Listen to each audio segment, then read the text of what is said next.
what's up? It's Taylor. So no Shankara this week, but I did want to kind of make a special video for you, kind of showing off my ever-growing collection of Ni No Kuni things and just sort of talk about why I've been so excited for what seems like over a year now. If you haven't seen my video review, I'm sure there's an annotation somewhere that you can click on to watch it. But this, I kind of want to, again, talk about the game in more detail, like why it's special to me and just some of the things I've collected. So first of all, I finally have my Wizards edition. It took, almost a week and a half to get here because of the huge delay. I'm sure many of you already know a lot about that. But I want to talk about a couple other interesting things. So obviously, since I had it early, I imported the game, so this is my import copy of the game. Now, I've had that since, I want to say, January of last year. And I played through with some of my friends that can speak Japanese, and then I just played through with myself. I couldn't wait that long.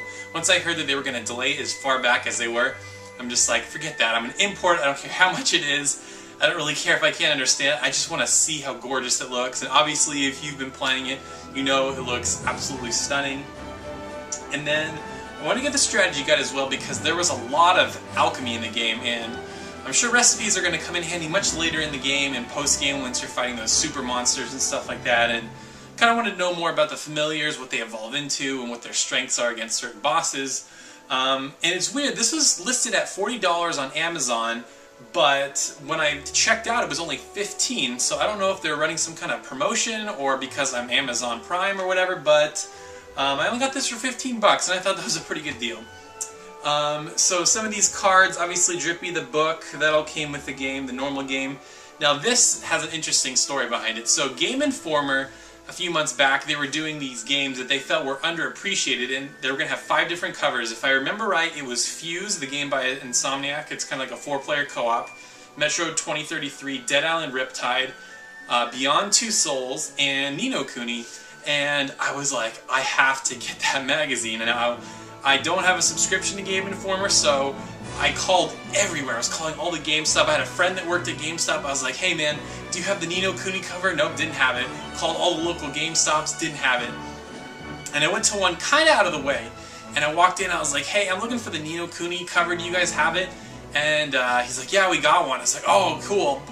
Whatever, how much is it? He's like, just take it, man. Yeah, I think he could tell how excited I was. And I was telling him my story, how I'd been all over the place. He just let me have it. So, kudos to GameStop for doing something kind of cool for once. Yeah, I just had to have it. I knew when I was going to collect all these things, and I was like, I really want this cover of Ni No Kuni. And what I think is kind of ironic about this is Game Informer hand-selected all these games, right, to be featured in this, like, underappreciated games, or, whatever their feature is called, or games that they felt weren't going to get enough attention. But, up until Polygon posted the review, Game Informer had the lowest review score. So it's kind of funny how they're like, oh, we want to promote this game, but then we're not going to give it the best score.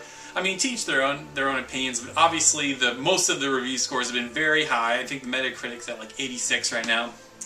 And why this game is so special to me now, I think like many people out there that play RPGs, Final Fantasy VII was probably their first RPG, and it was just that sense of wonder in this huge world that you could explore, and there are these great characters and this great music and all these fun things you could do. But this generation, there have been far few between it. Obviously, Final Fantasy XIII is not scratching that itch, as you well know, and Level 5 hasn't really been working on any, high-def console RPGs. They've been doing Professor Layton, they did a bunch of DS games, and there's just nobody else that stepped it up. And then when I saw this, I was like, this is going to be something special.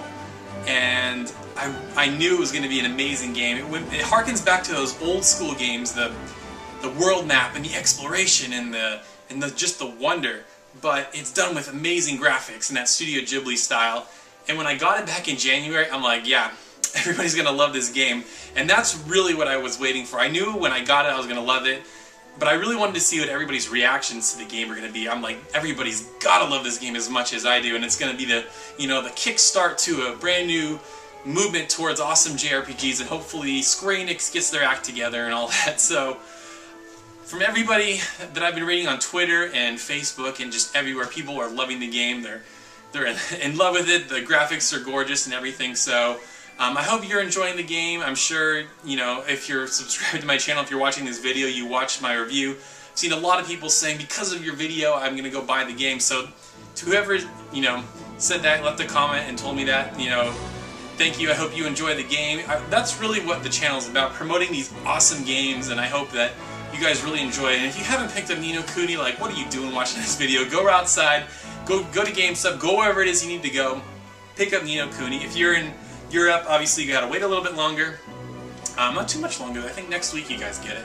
But anyway, guys, I just wanted to let you, show you some of my crazy Ni No Kuni things that I've been getting, and now I'm gonna actually go play it. So, like I said, no Shinkara this week. It will be next week. It'll be Jade Cocoon, because there are so many people talking about how they also, Studio Ghibli also worked on a video game back in the day. So I kind of wanted to take a look at that. But anyway, guys. Hope you enjoyed Ni No Kuni. Hope you enjoyed taking a look at some of my collection, and we'll see you next time.